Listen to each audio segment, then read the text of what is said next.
The envelope was cream-colored, thick, one of those that made you think it held something important. My name was scrawled in my grandmother's handwriting. I held it in my hands for a full minute before opening it. When I finally did, the check stared back at me like a joke that wasn't funny. $14,650.28. I blinked, counted the zeros again. Surely there was a mistake. This was supposed to be the final inheritance from Grandma's estate. A lifetime of kindness wrapped up in that. I'd been doing mental gymnastics for months, covering tuition gaps, juggling utility bills, using credit cards to float groceries. I skipped lunch more times than I could count, picked up back-to-back shifts when Rowan was sick, and sold off my last piece of jewelry that wasn't already a memory. And now, $14,650.28. I leaned back in my chair and let it settle. It wasn't just the number. It was what the number meant. It meant they'd taken everything. Again. Once upon a time, Evelyn got her Ivy League ride covered. Nathan got a new truck the moment he graduated. Family vacations, I was too busy working to join. Grandma used to press 20s into my palm like they were secrets. Don't tell your mother. Keep going, honey. But now there were no secrets. Just facts. Cold, written ones. That night, Clarissa called. Her voice was syrupy sweet, laced with that condescension only mothers master. Just checking in, dear. We leave Saturday morning. Everything's sorted for the trip. I listened, mute. She didn't ask if I needed a ride, didn't mention a room. June was coloring nearby. She perked up. Trip? Are we going too? I opened my mouth, hesitated, then lied. No, sweetheart. Just a grown-up thing. Later, after bedtime routines and a glass of leftover boxed wine, I pulled up Evelyn's Instagram. She never had the decency to hide her life from me. Room tour.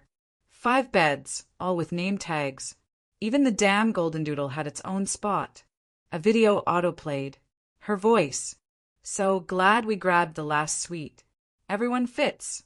Even the kids have their own space. Except me. Not even a pillow on the floor for me. There's a kind of silence that hits when you're not surprised anymore. I sat in it for a while. 2 years ago, I sat across from Patricia Voss at a diner that smelled like burnt eggs. She slid me documents, withdrawals from Grandma's trust, unaccounted disbursements under Clarissa's name. It wasn't just shady. It was surgical.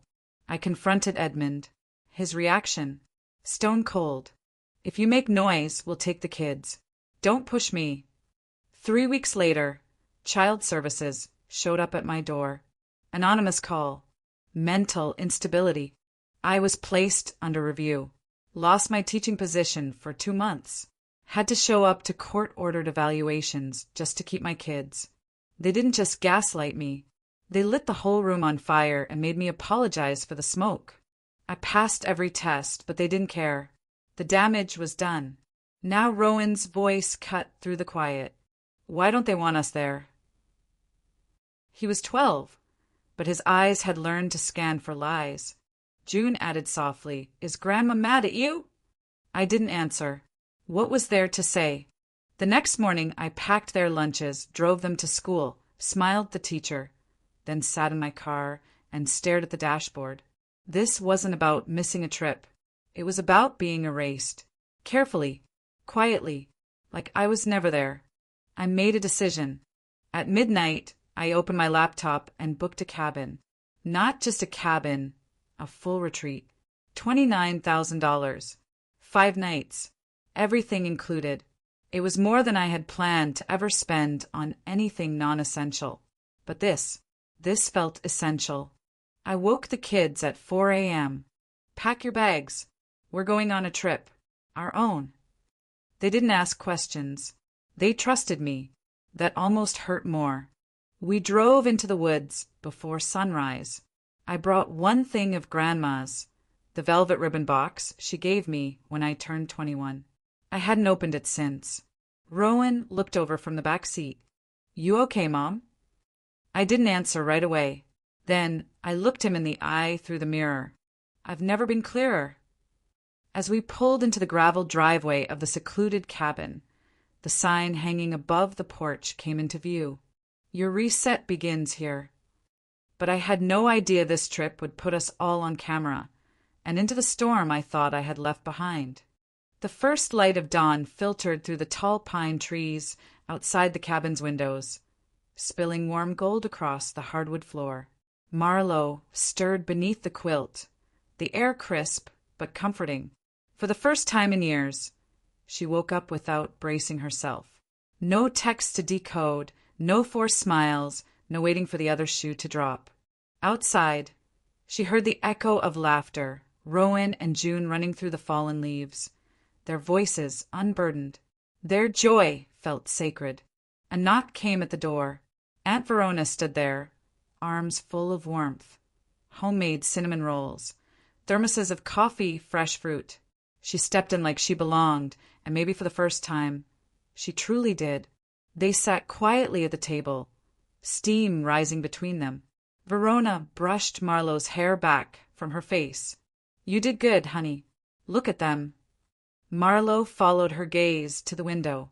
For once, the silence wasn't heavy. It was healing. Later that afternoon, Rowan, ever curious, borrowed Marlowe's phone and started recording. Just a quick clip, him twirling June under the trees, Aunt Verona laughing on the porch swing, and Marlowe sipping tea, a rare smile playing at the corners of her mouth. He uploaded it with the caption, "Family means love, not blood." Marlowe didn't think much of it, but by evening, her phone wouldn't stop buzzing. Comments poured in, dozens, then hundreds. You deserve this peace. This is what healing looks like. My mom disowned me. Watching this gave me hope. For the first time, strangers saw her. Not the version painted by her family, but the truth. It cracked something open. She read each comment aloud to Verona, eyes welling. You think I'm strong, she whispered, almost to herself. You are, Verona said without hesitation. And just as suddenly as the joy came, the smoke returned. It started with a blocked number calling repeatedly, then messages. Enjoy the cabin while you can. You're not who they think you are. Then the video dropped. A deep fake, seamless and sickening. Marlowe's voice, but not her, appeared to say cruel things about her parents, about manipulating for money, faking hardship. Evelyn had posted it under a burner account. Within minutes, it had been stitched, reposted, and flooded with outrage. Greedy single mom. She finessed her own family. She's lying to her kids.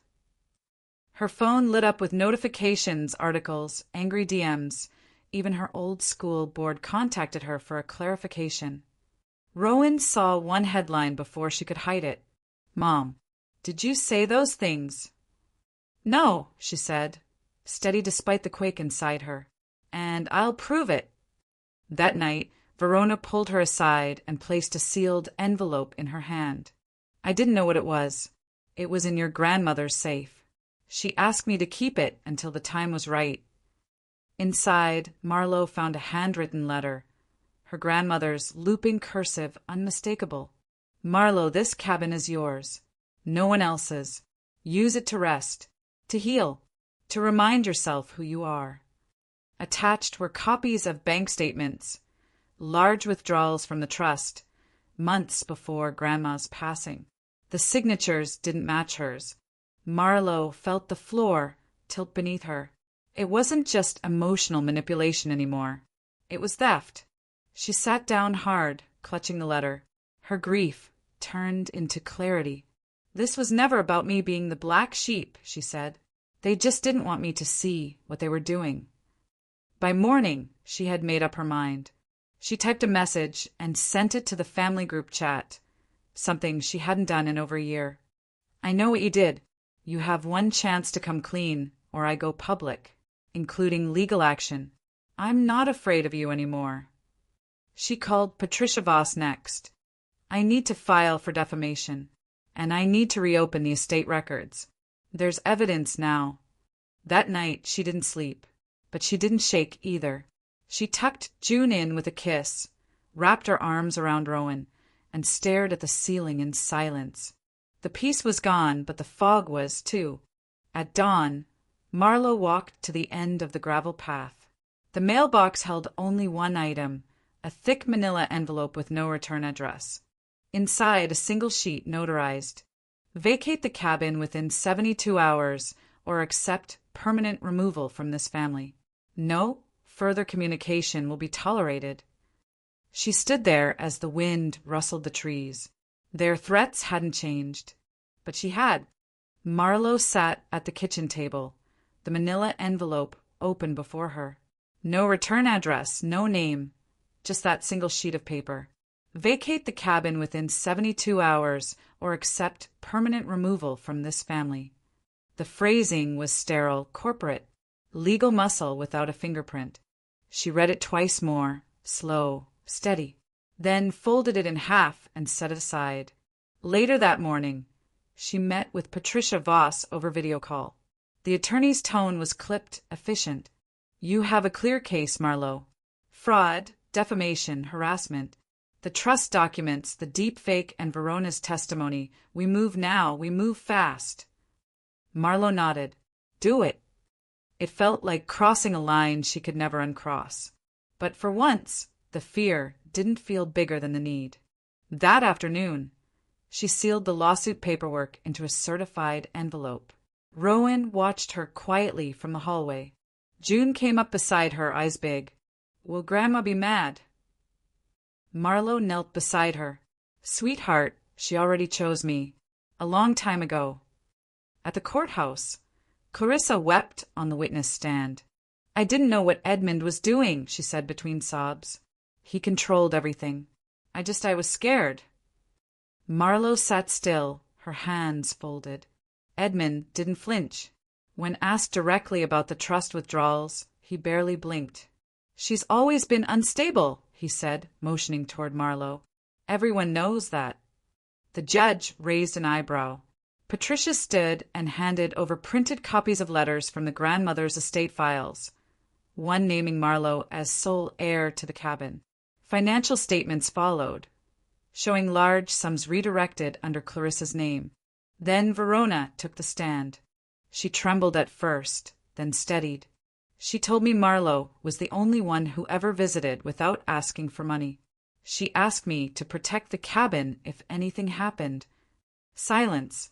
The judge leaned back. No ruling today, he said, but I am referring this matter to the district attorney's office for review. Clarissa's knees buckled. Someone gasped. Marlowe simply stood and walked out, her face unreadable. A month passed. Her memoir launched at a quiet community hall. 50 folding chairs, paperback stacked in neat rows. She titled it The Room They Never Reserved. Just as she began to speak, Evelyn burst in. She's lying, she shouted, phone in hand, live streaming. She's manipulating all of you. Ask about the money. Ask about Grandma. Clarissa followed, equally loud, equally bitter. It lasted 3 minutes. Someone in the back captured it on video. By nightfall, it went viral, but not how they hoped. Comments rolled in. Wow, what a way to prove her point. Nothing says we're innocent like crashing a book talk. Team Marlowe, every time. She said nothing online except a single post. Sometimes you win by not playing their game. A week later, she got an email. A producer from a major streaming platform had watched the clip and read her book.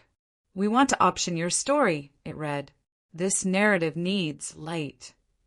She stared at the screen for a long time.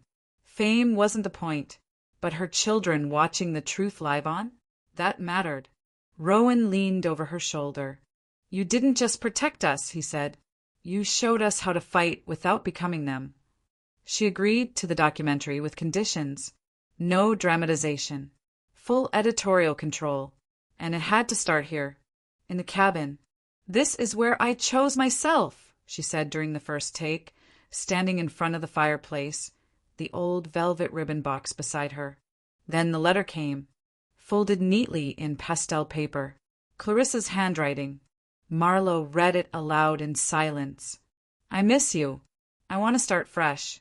We all make mistakes, don't we? But the metadata told the truth.